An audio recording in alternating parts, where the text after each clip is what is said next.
현재 육묘까지 제가 설명을 드렸고, 지금 넌너 유인이라는 부분을 제가 이제 설명드립니다. 그래서 넌너 유인은 가급적 6월 30일까지 마감을 쳐주는 것이 맞겠다.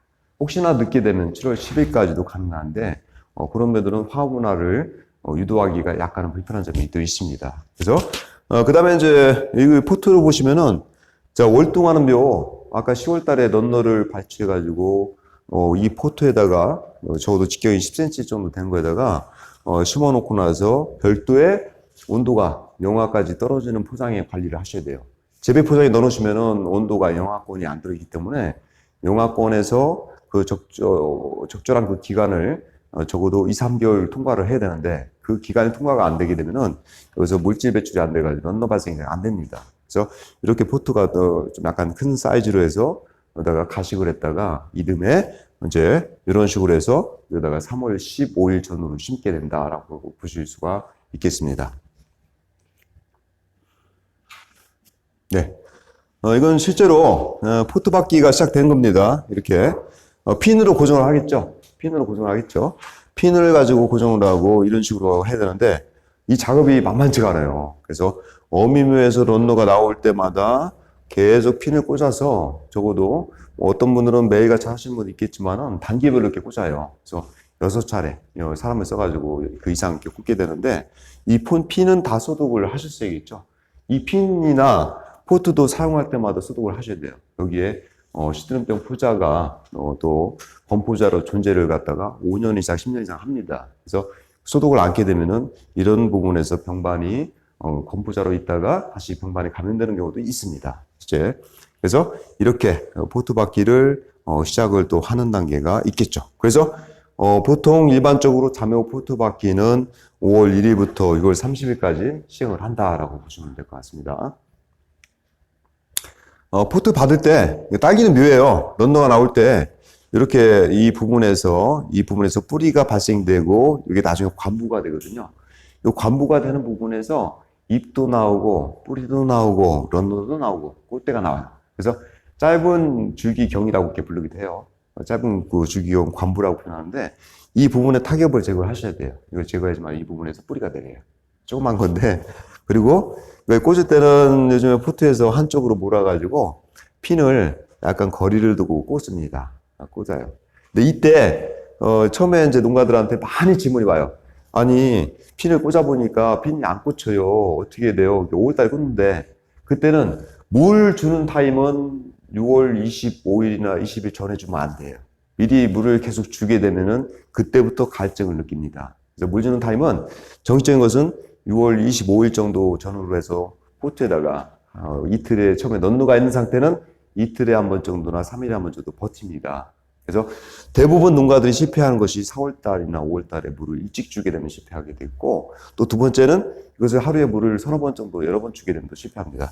이 핀을 옆에다가 꽂는 이유는 이 부분에 압상이 생겨서 병반이 침투될 것을 예방하기 위해서 약간 거리를 둡니다. 이렇게 해서 심는 경우가 대부분이다라고 보시면 될 것 같습니다. 그리고 아까 차광막 얘기했죠? 이 점적 테이프로 해서 이 런너가 지나가요. 그럼 차광막이 없으면은 요 온도가, 평균 온도가 60도까지 올라갑니다. 요게 데쳐버려요. 그래서 1cm 내지 2cm 정도가 지나가다가 열상을 입어버려요. 그래서 차광막을 55%짜리가 적당하겠다. 근데 그럼 80% 채면 안 되겠냐? 그러면 사람은 좋아요.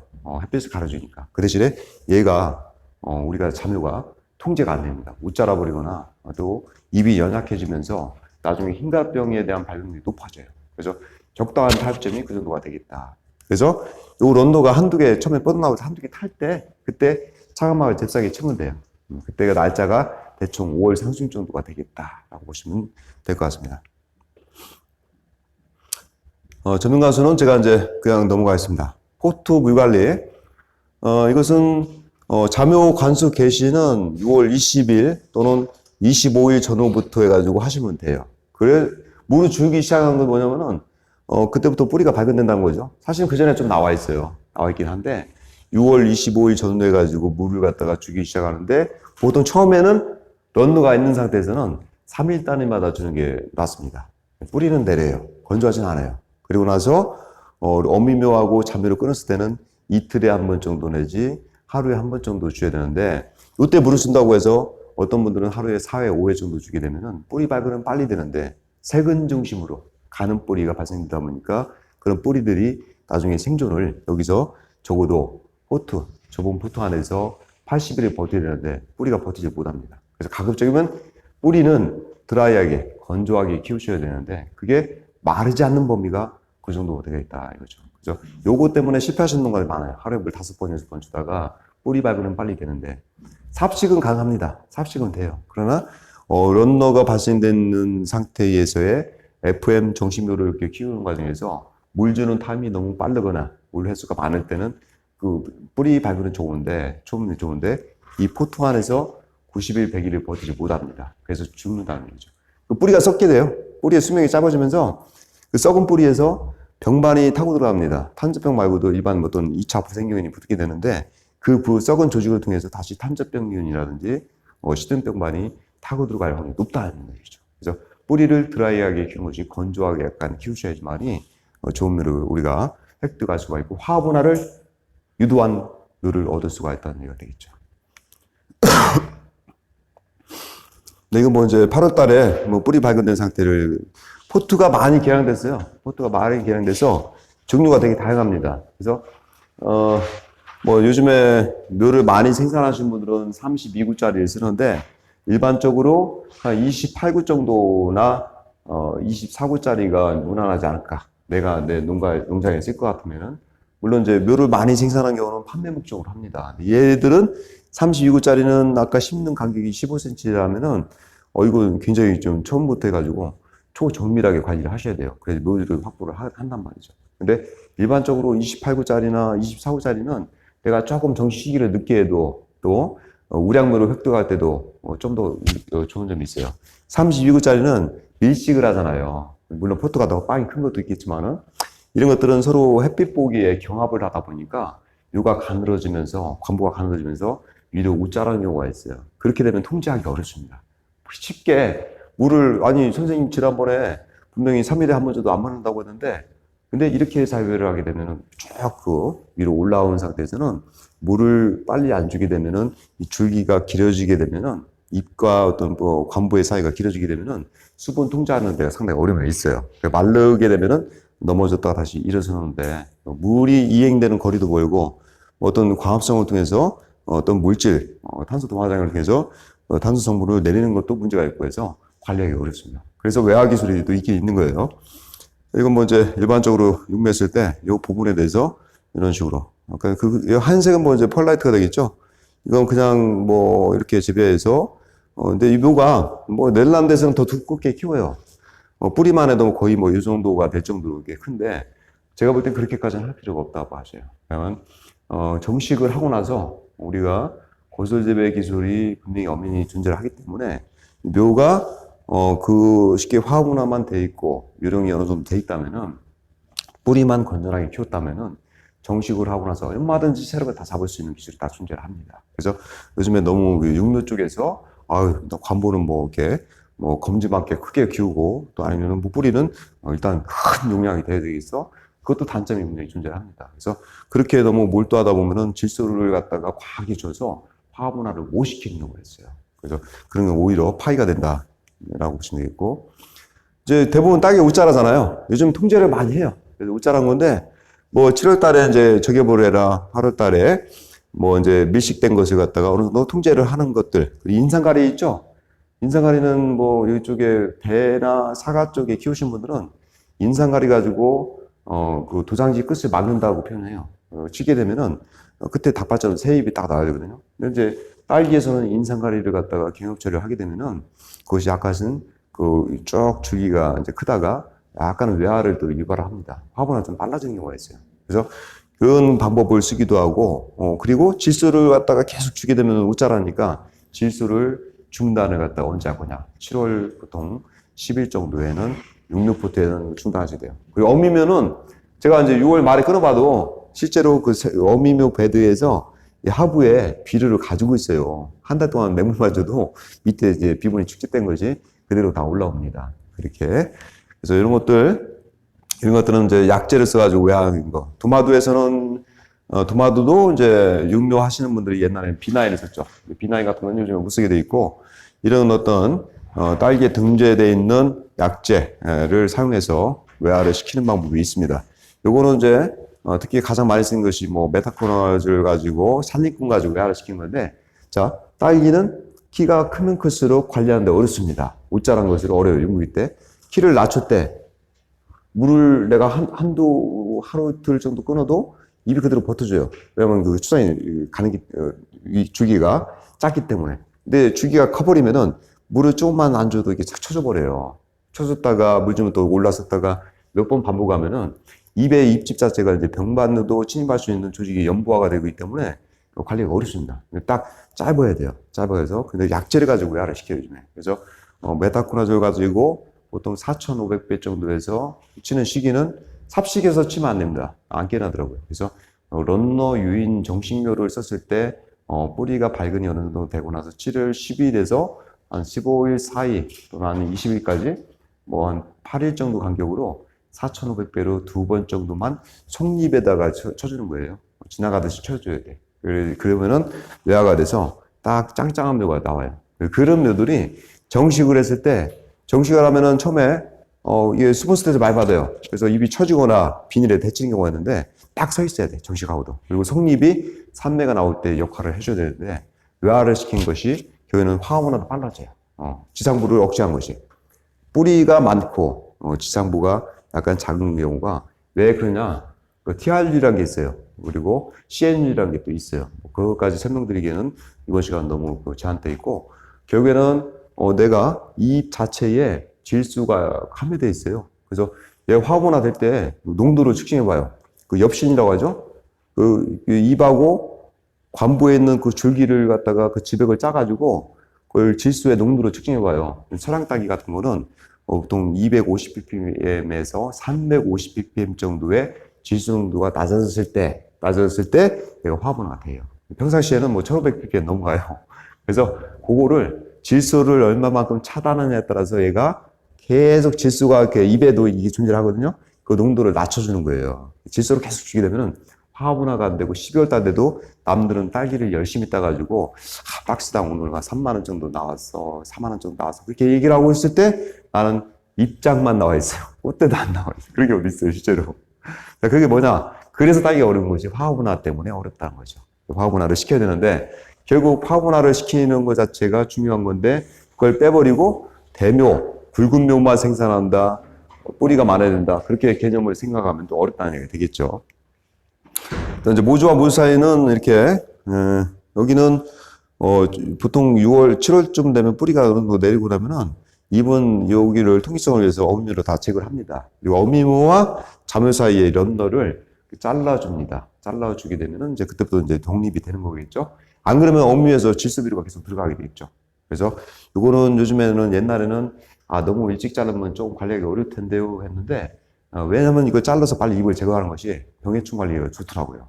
여기에서 계속 병반이 넘어가기도 하고 이거 약재 방제를 하려고 해도 이때 복잡해지기 때문에 컨트롤이 잘 안 돼요. 요즘에 어미묘를 빨리 7월 보통 15일에서 20일 사이에 정리를 해서 관리를 해주는 경우가 많이 있다라고 보시면 될 것 같습니다.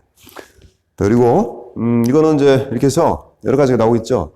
어미묘도 어느 정도 알려주고 1번하고 2번이 이제 키가 웃자라는 것이 32구짜리 많이 못 자라요. 그래서 1번하고 2번 정도는 2매 내지 3매만 놔두고 잘라주는 코팅 작업을 이때 합니다. 근데 관부가 있어요. 관부에서 잎을 이렇게 제껴줘야지만이 잎을 따줘야지만이 관부에서 또 뿌리가 내리거든요. 그 작업을 하기가 어렵기도 해요. 그렇게 해서 해주시는 거고 그래야지 통기성이 좋으면서 경합을 안 해요. 경합을 안 해요. 그러면서 옷자람을 막을 수 있으면서 병해충 방제를 할 때에 유리한 조건이 또 되겠고 햇빛을 보는 각도가 서로 좋아지기 때문에 애들이 어느 정도 CNU를 높여서 뿌리를 지가 스스로 만드는 과정도 있고 하니까 광합성을 통해서 뿌리에다가 탄소 성분을 높이는 과정이 또 필요합니다. 그렇게 되면은 CNU에서 C가 높아야지만이 화분화 그 활성 호르몬을 유도할 수 있는 어떤 상태가 되겠다라고 볼 수가 있습니다. 이건 뭐 이제 아까도 말씀드린 대로 인상가리를 연면살포하면은 효과가 있겠다라고 하고 우리 선생님 또 체리 재배하는데 체리 복숭아 쪽에도 그게 이제 성립이 일부러 또 될 수가 있습니다. 네. 요거는 이제 런너 자를 때, 보통 요즘에는 이렇게, 런너가 이쪽에서 꽃대가 나와요. 이렇게 가면은 요게 약간 이렇게 구부정하게 되어 있거든요. 이쪽에서 꽃대가 나오는 부분이에요. 그래서 여기는 길게 잘라도 되고요. 길게 잘라도 되고, 여기는 짧게 자르는데, 요즘에는 여기는 런너가 여기와 요 관계가 크기 때문에, 여기를 길게, 여기는 약간 짧게. 그래서 나중에 심는 방법이 이쪽 부분이 바깥쪽으로 가 있어야 돼요. 왜냐면 꽃대가 이렇게 나오거든요. 근데 반대로 심게 되면 꽃대가 안쪽으로 나오는 경우도 있어요. 그래서 여기를 길게, 여기를 좀 짧게. 근데 요즘에는 이건 옛날 방식을 제가 적어놨는데, 강의할 때는 살짝 얘기를 하죠. 여기서 보통 10cm 남겨도 되고, 5cm 남겨도 돼요. 그렇게 심어도 되고. 근데 이제 그런 방법도 있고. 그래서 화분화를 유도해야 된다. 결국에 뭐 이거 언제 해야 되냐. 그 화분화는, 왜 중요하냐. 딸기에서 화분화를 유도를 못하면 실패한다는 얘기가 되겠죠. 근데 그 온도가요, 화분화를 유도하는 온도가 10도에서 25도입니다. 언제 시켜야 되냐? 8월 달에 이것을 화분화를 유도로 해야 됩니다. 근데 8월 달에 절대로 이 온도가 안 와요. 그리고 9월 달에 간혹 오는데 야간에 잠깐씩 21도 내지 18도 정도 야간에 떨어져요.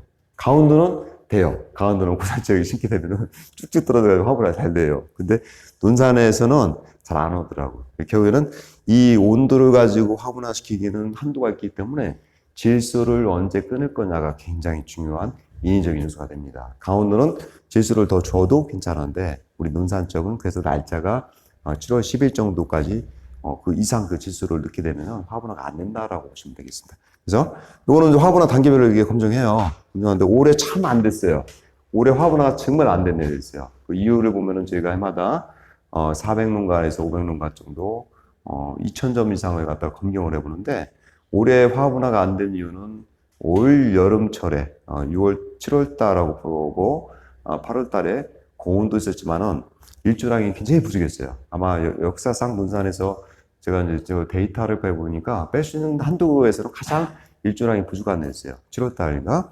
그럴 때 햇빛을 못 받으니까 얘가 딸기가 비료를 질소를 흡수를 하는데 햇빛을 받아가지고 과합성을 통해서 이거를 탄소 동화장이라고 표현하는데 탄소로 바꿔줘야 돼요. 탄소 성분이 높아져야 돼. 그래서 얘는 질소를 낮아주고 근데 그걸 못 들린 거예요. 그래서 화분화가 올해 같은 경우는 항상 9월 6일, 7일 정도에 논산의 화분화는 30% 내지 포트형에서 30%에서 많게는 40%까지 됐어야 되는데 올해는 10%가 안 됐어요. 근데 그 이후에 9월 13일 정도에 측정해 보니까 온도가 야간 온도가 빨리 떨어져 가지고 그때는 좀 어느 정도 9월 13일 기준에 했을 때는 잘 돼 있더라고요. 그래서 항상 보면은 해마다 그 기상적인 요건하고 어떤 그 다 이렇게 해봐도 딸기를 언제 심으면 좋겠습니까? 라고 물어봤을 때 가장 좋은 날짜는 9월 10일에서 요즘에 9월 15일이다. 그러면 그거를 구태여 일찍 심어가지고 어떤 사람들은 8월 달에 심거든요. 근데 그때는 온도가 높다 보니까 화분화도 안 될 묘를 심을 분들어 또는 병해충 관리가 어렵습니다. 그래서 항상 심는 날짜는 9월 10일 정도에서 15일 날 심으면 체력을 다 잡을 수가 있어요. 그리고 뭐 예를 들어서 일찍 심는다고 일찍 따는 게 절대 아니거든요. 뭐 욕심에 옆집에서 내가 이제 저 옆집은 9월 3일 정도 심었는데 수확은 한 11월 초에 했어. 그럼 저 옆집에서 하니까 9월 3일 날 심었으니까 나는 여러 가지 그 기술이 써봐야 되는데 8월 20일 날 심으면은 저 옆집 사람보다 더 일찍 10월 달에 따는 거 아니야? 절대 그렇게 안 됩니다. 딸기에는 여러 가지 그런 기술이 이제 상존하는 기술이 있어서 다 앞서서 설명드리는 그런 상태가 되려면 굉장히 조건이 좋아야 되거든요. 그래서 그런 것들에 대해서 화분화 검경을 해서 심어야 된다는 얘기예요. 근데 화분화가 안 됐을 때 심게 되면은 그리고 비료를 바로 주게 되면은 나중에 딸기를 수확을 못하고 입장만 무성하게 키울 수밖에 없는 상태에 도달할 수가 있겠다라고 보시면 될 것 같습니다. 그래서 저희가 화분화를 현미경으로 관찰한 겁니다. 다 까서 봐요. 까서 보는 단계가 되겠다. 실제로 화분화는 온도, 일장, 여양 상태, 질소가 없어야 되겠다. 저온이 돼야 되는데 일장은 8월 달에 단일 조건이 돼야 돼요. 뭐냐면은 이런 게 있죠. 화분화 되려면 저온이 되겠다. 8월 달에 절대 안 합니다. 단일이 되겠다. 그때는 장일이거든요. 낮이 길어요. 그죠? 그러니까 보통 가장 긴 낮의 길이가 길 때가 보통 6월 21일 정도가 이제 그 하지가 오는데 8월 달에 낮에 길다 보니까 화분화가 안 되는 경우가 있어요. 그리고 단위 조건도 안 와요. 그러니까 결국 우리가 인위적으로 가장 할 수 있는 거는 적절히 연출을 하죠. 단위 조건은 차감막을 좀 더 해놓는다든지, 저온은 예를 들어가지고 환풍기를 돌려서 좀 더 이렇게 다운시키거나, 야간 온도가 일부 떨어지는데, 요거는 극히 일부고, 얘가 이제 굉장히 중요한 거 이런 것들. 질소를 끌어야 된다. 다른 건 줘도 돼요. 인산가리, 황, 마그네슘. 나머지는 조금씩 적절하게 줘도 되는데, 질소를 갖다 차단해 주는 건데, 잎에도 포함되어 있어요. 잎에도. 잎을 잘라준다는 얘기는 질소를 차단한다. 그리고 최근에 전국적으로 유행하는 것이, 뿌리를 갖다가 잘라주는 방법, 들었다 놨다 다 똑같은 거 보면은, 질소 비료를 끊는 방법이에요. 질소를 안 주면 되는데, 안 주는 타임이 언제인지 모르기 때문에, 뿌리를 한번 손상을 입혀요. 그럼 뿌리가 회복되는데 걸리는 시간이 한 5일에서 6일 정도 걸리기 때문에, 근무 부분에서 다시 흡수력을 갖다가 발휘하는데 걸리는 시간이 있기 때문에, 뿌리가 손상되면서 질소를 갖다 흡수 못하기 때문에 화분화가 되는 경우. 근데 그럴 바에는 비료를 안 주면 돼요. 그래서 완전히 하나도 안 주는 건가요? 그때 끊는 날짜가 있어요. 끊는 날짜가. 그래서 언제 끊느냐? 7월 10일부터 끊으면 맞겠다라고 보는 거죠. 그래서 그 전에는 그 입에서도 질소가 존재해요. 이 질소는 끊었다라고 해도 상토에 그 질소가 남아 있어요. 남아 있고, 두 번째는 입이 보통 5, 6매로 가게 되면은 속립이 나올 때 질소, 인산, 가리는 재이동을 합니다. 속립으로 또 이동을 해요. 그래서 걔가 9월 10일까지 정식하기 전까지 그 질소가 재이동을 하기도 하지만은 입에서 엽신에서 250ppm까지 빠져나가는 그 타임을 우리가 일반 아까 혼합상토에서 보니까 대략적으로 7월 10일까지 비료주고 그 다음에 전에는 끊어도 되겠다. 근데 사실은 더 일찍 끊어도 돼요. 요거 7월 10일이라는 날보다도 좀 더 일찍 끊는데, 비료는 언제 주냐? 아까 물 줄 때 6월 20일 날 정도나 25일 날 물을 준다고 했잖아요. 그때 3일 단위마다 한 번씩 줄 때, 물 줄 때, 그때 비료를 0.8이나 그 정도 맞춰가지고 20를 맞춰서 그때 밀면 돼요. 서너 번 정도. 그리고 아예 안 주고 재배할 수도 있어요. 그래서 그때 비료를 정이나 주게 된다면 그때까지 주셔도 되겠다. 그리고 더 일찍 끊어도 되겠다. 그렇게 얘기한 거죠. 요즘에 기술은 이렇게 많이 있습니다. 일본에서는 이렇게 관부의 온도를 낮춘다는 거죠. 요즘에는 그것을 정식하고 나서 사실은 여기다가 밑에다가 저희는 냉수경을 돌려요. 냉수경이라고 뭐냐면 지하수가 14도 되잖아요.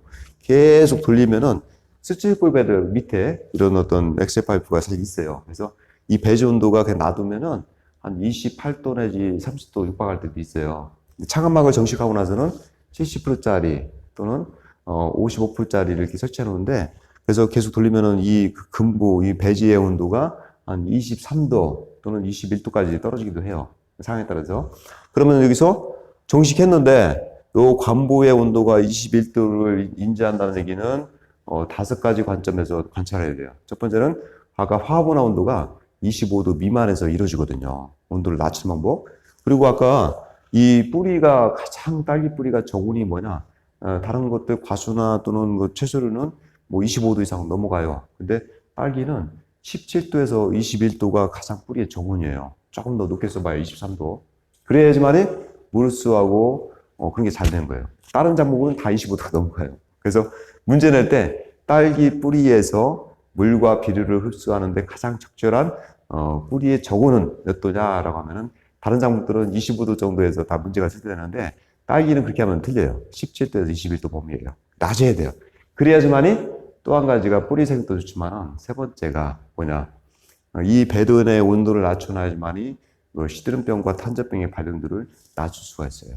그것 때문에 또 그게 한 5가지가 되겠죠. 시드름병, 탄저병, 뿌리의 어떤 그 물 흡수되는 패턴의 온도, 그리고 비료를 흡수하는 온도, 그 다음에 화분화를 인식하고 정방에 유도하는 것을 5가지 원인이 있어서 그렇게 온도를 낮추고 있다. 근데 흰색으로 한 것은 설명드린 거 말씀드리면, 저희는 이제 흰색보다는 가급적 녹색 계열의 약간은 빛이 들어가는 게 좋습니다.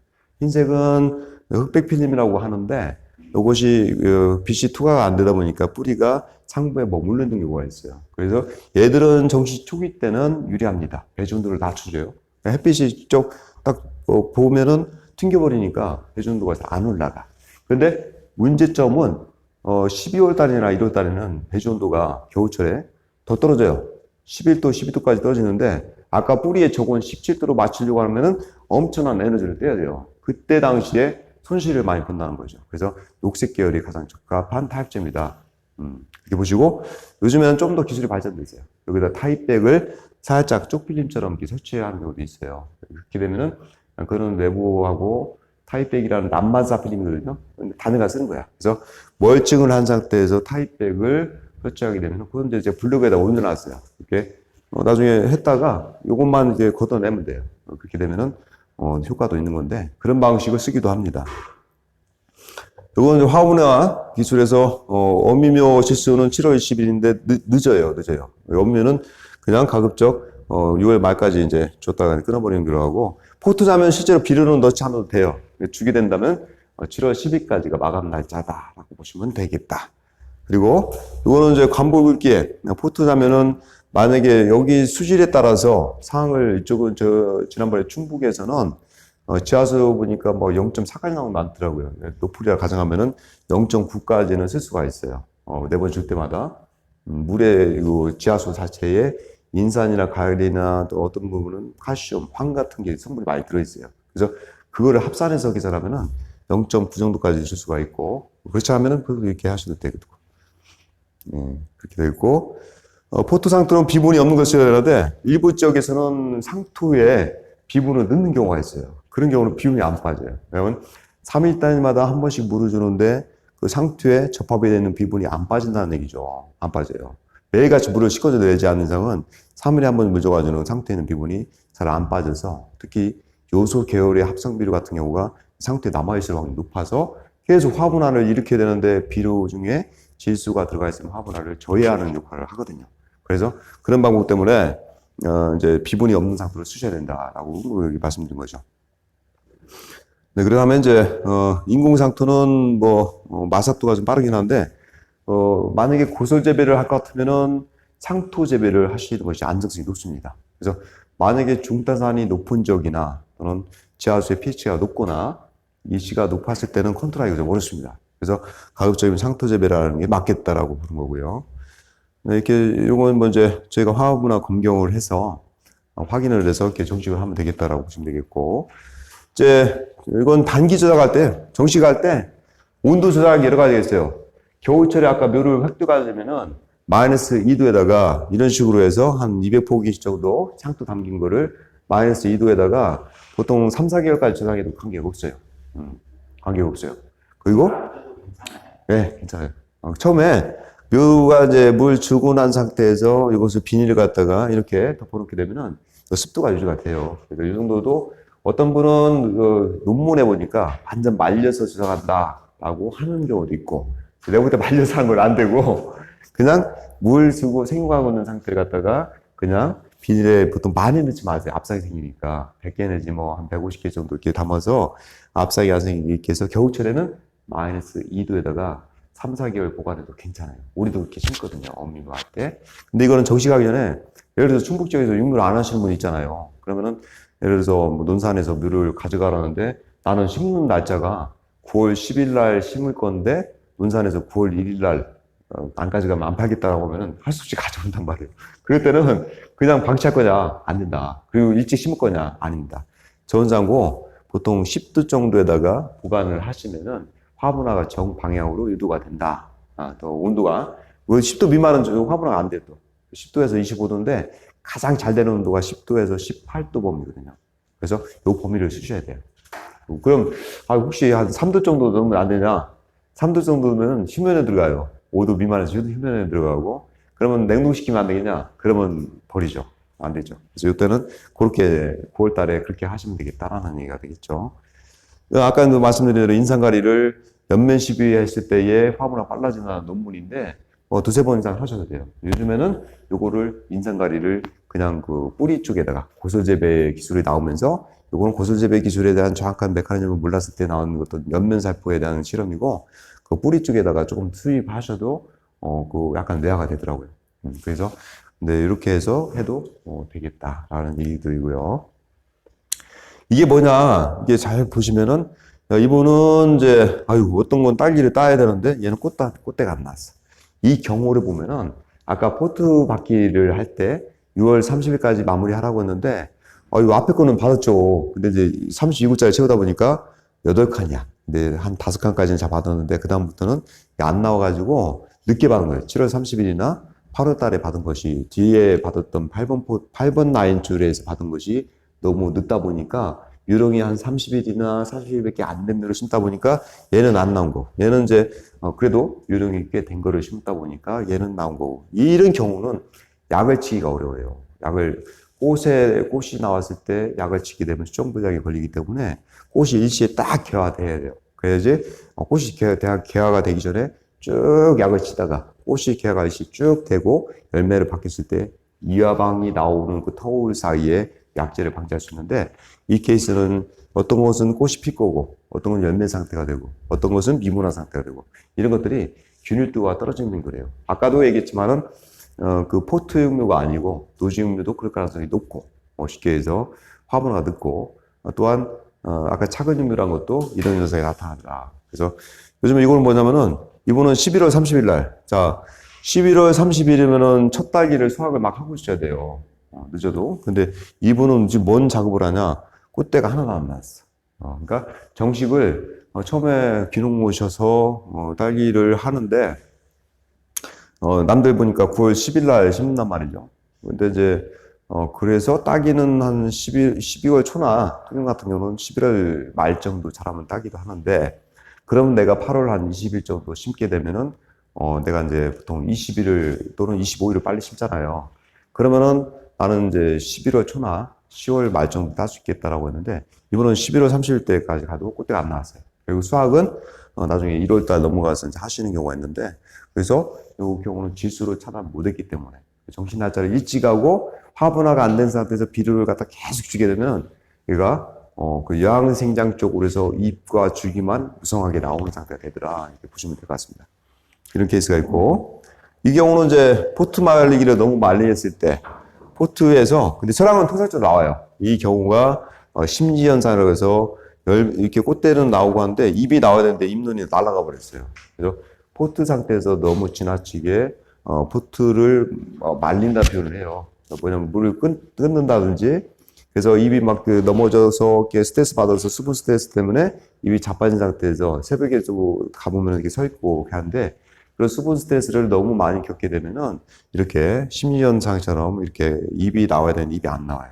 그래서 이런 것들은 애가를 붙여야 되는 경우가 있고, 이거는 이제 사실 교체를 해야 되겠죠. 그래서 입이 있어야지만 이 열매를 키우는 건데, 이 잎 자체가 심리현상 때문에 발생을 안 했기 때문에 여기서 지금 열매가 이게 꽃대예요. 화방이라고 하는데 열매를 키울 수가 없는 상태가 된 거죠. 그래서 적절한 그 꽃대가 나올 때에 그것을 어느 정도 입장을 갖다 맞춰주는 것도 바른스라고 이렇게 얘기합니다. 바른스에 대해서 이제 그래서 포트용은 정시기는 요 범위에 있으면 거의 맞아요.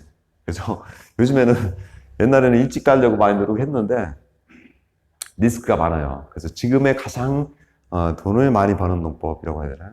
돈을 많이 버는 농법이라기보다는 아무튼 경제적인 농법은 딱해서 이다방과 이하방이 연속 출해를 유도하는 방법인데, 이게 대략적으로 이 범위 내에서 심게 되면은 된다. 너무 일찍 심어서 이하방을 일찍 따게 되면은 이하방을 딸 때 격차가 또 생기기도 합니다. 그래서 가장 관리하기 편할 때가 이때입니다. 물론 이제 한 개개인의 한 부분을 들어가지고 이게 일찍 났습니다라고 할 수 있지만은, 저희는 여러 번의 어떤 경험이라든지 수천 건의 어떤 경험을 봤을 때 종합적인 것을 아울러서 얘기할 때 가장 딸기를 하시는 분들이 편하게 할 수 있는 날짜가 있게 된다.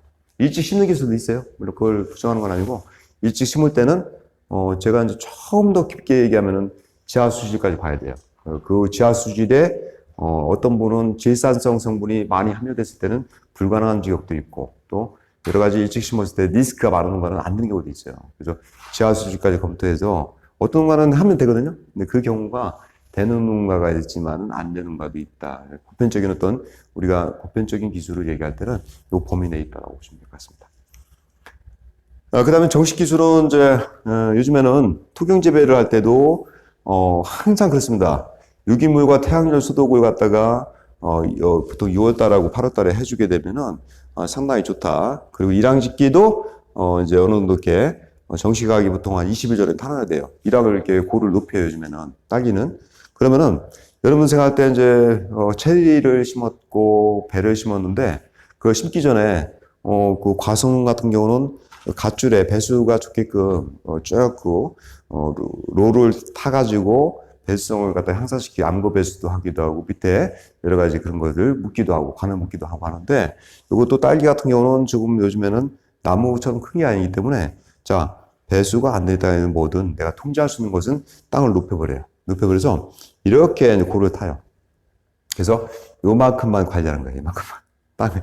그러면 땅을 전체를 관리하는 데는 정말 미칠 것처럼 힘든데 높여서 요만큼만 관리하는 거예요. 그러면 쉬워요. 요즘은 그 기술이 고설 재배도 상토 부분이 거의 제발 이 정도밖에 안 돼요. 요만큼만 관리하는 거예요. 그래서 그러면 이런 기술을 토경에도 적용하면 똑같이 될 수가 있어요. 그래서 언제든지 물은 줄 수가 있고, 그리고 비료는 줄 수가 있는데, 배수가 안 되면 안 되기 때문에 요즘에는 이런 것도 다 가능해서, 이 18cm는 요즘에 이렇게 안 심어요. 가급적이면은, 이건 10A당 따진 거고, 요즘에는 15cm 내지 15.5cm 정도 많이 심더라고요. 그 정도에서 관리를 하게 되고, 그리고 수량성은 사실은 3,800kg, 이건 아니고 6톤까지 따요, 실제로는.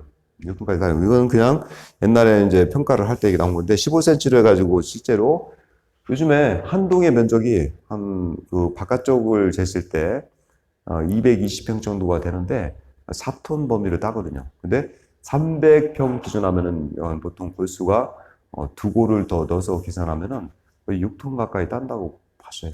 일반적으로 5톤에서 6톤 범위 그 정도 되고 그렇게 이제 봐진 거죠. 그래서 생산성은 지금 이제 많이 좋아졌다라고 보시면 되겠고, 그렇습니다. 지금은 이제 고를 이렇게 높이죠. 이게 굉장히 높아야 돼요. 넓을 필요는 없어요. 구태에 넓을 필요는 없고, 넓게 되면은 물을 갖다가 많이 줘도 이 골로 비치지 않기 때문에 넓게 타면 좋겠죠. 근데 이렇게 안 되더라도 일단 높여야 된다. 높여서 각지게 타요. 그리고 이 골을 미리 타놔야 돼요. 왜냐하면 처음에 물을 주게 되면은 집안이 침하가 되거든요.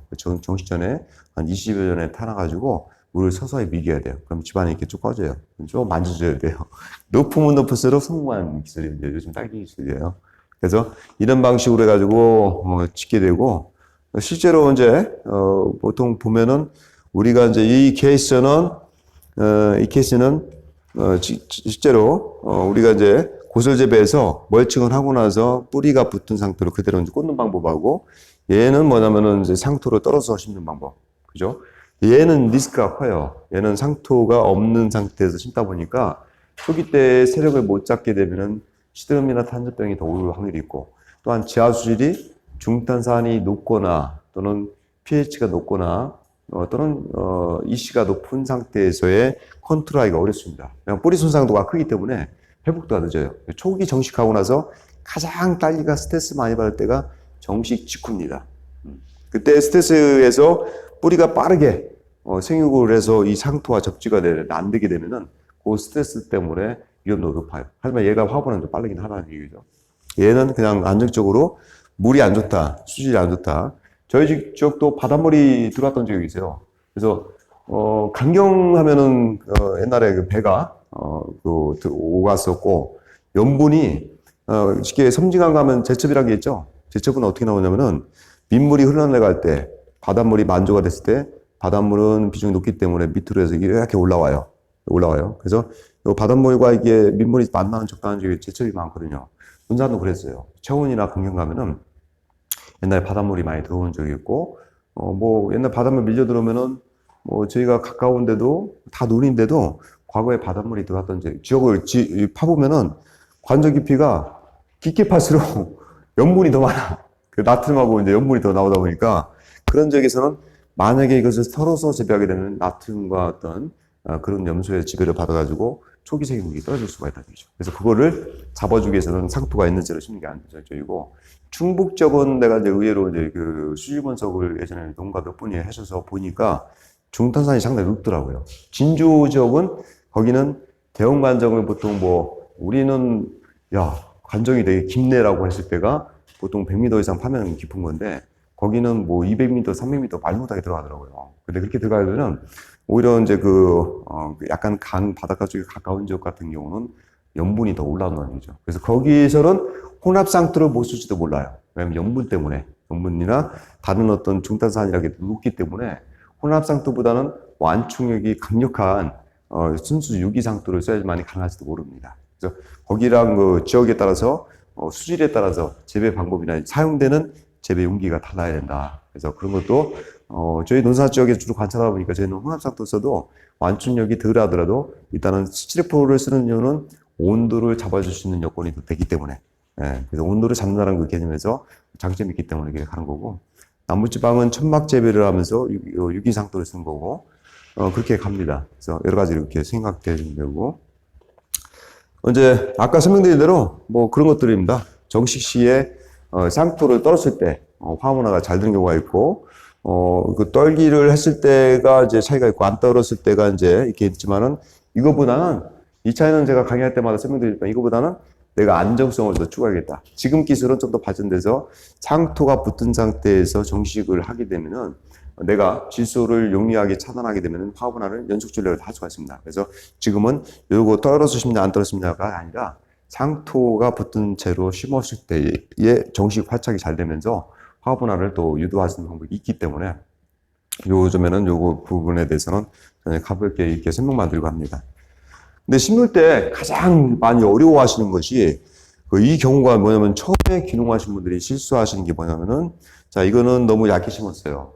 얇게 심는 뭐냐면은 이 관부란 부분에서 뿌리도 내리고, 그리고 잎을 딸 때 여기 잘라주면 어떻게 냐, 자르면은 여기서 이제 잎집이 남아있죠. 이걸 완전히 잎집을 제끼셔야 돼요. 잎을 제거해야지만이 이 제거하는 부분에서 뿌리가 나와요.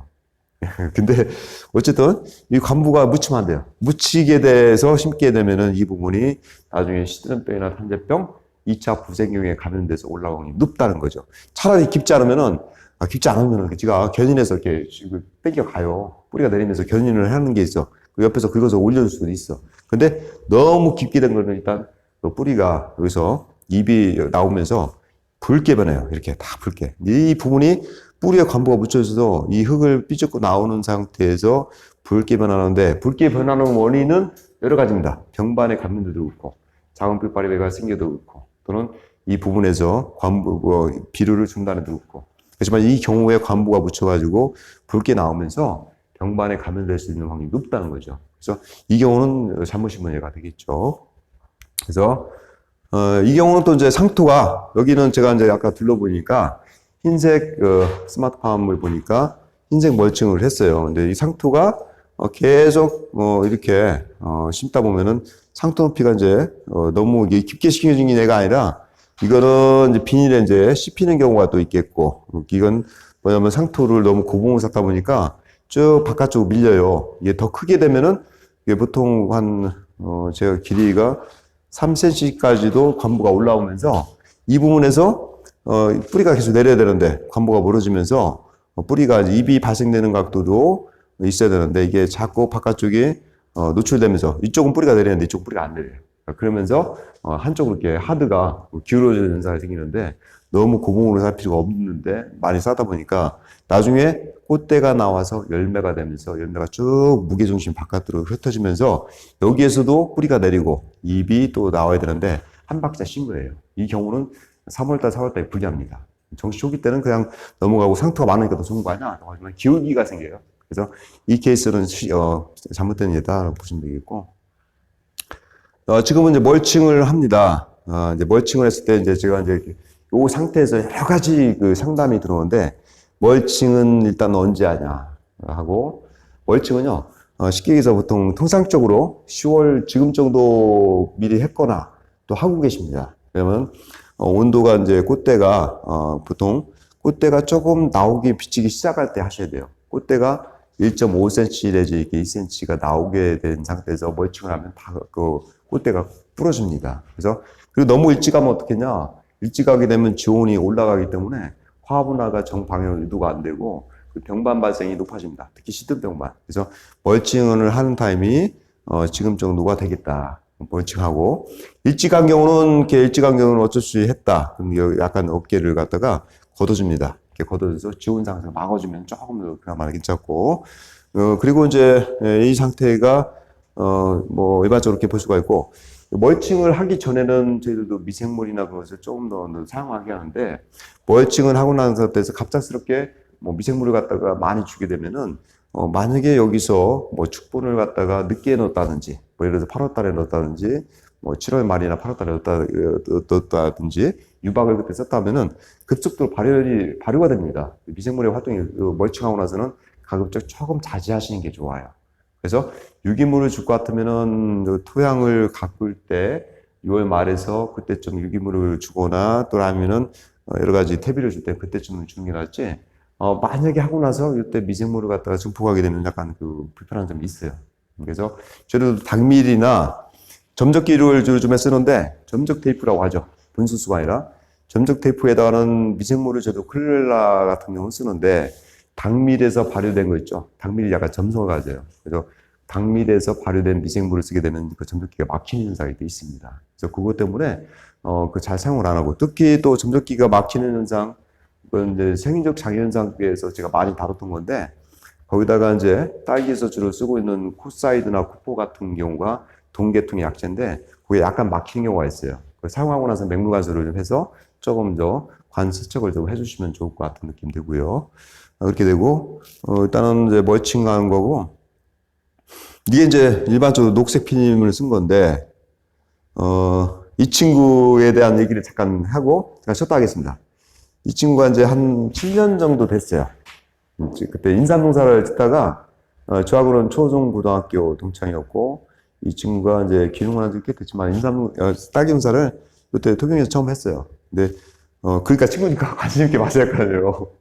계속 가서 이제 심는데 일단 멀칭을 하고 심었어. 멀칭을 했을 때 그 대신에 그 마사토에서 재배한 건데 그대로 판을 옮기다가 마사토를 그대로 꽂았어요. 이렇게 원래 심을 때 다 이게 물만 좀만 주면 다 허물어지는데 그냥 그대로 심었더라고. 그래서 그때 이제 정식을 하고 나서 사실은 세력이 10월 2일 정도 해서 굉장히 좋았어요. 그러니까 요 정도 상태면은 반경 지가 생각해도 내가 봐도 현재 상태로서는 이 반경 이 근방에서 한 5km 안에서 딸기 농가 중에서 가장 좋았어요. 얘가 이제 특히 문제는 뭐냐면은 꽃이 달리고 꽃이 피고 할 때니까 그 묻더라고 이제 나는 이다방에서 여담이지만 이다방에서 내가 딸기 초세가 너무 좋기 때문에 나는 이다방에서 원래 많이 남기면 안 돼요. 15개를 남기겠다라고 얘기를 하더라고요. 그래서 원래 이다방에서 고설 재배도 보통 통상적으로 6개에서 8개 사이를 남기는데 보통 15개를 남긴다는 것은 뭐 큰 딸기를 15개 따면 돈이 더 되겠죠. 근데 그게 불가능한 거거든요. 욕심이거든요.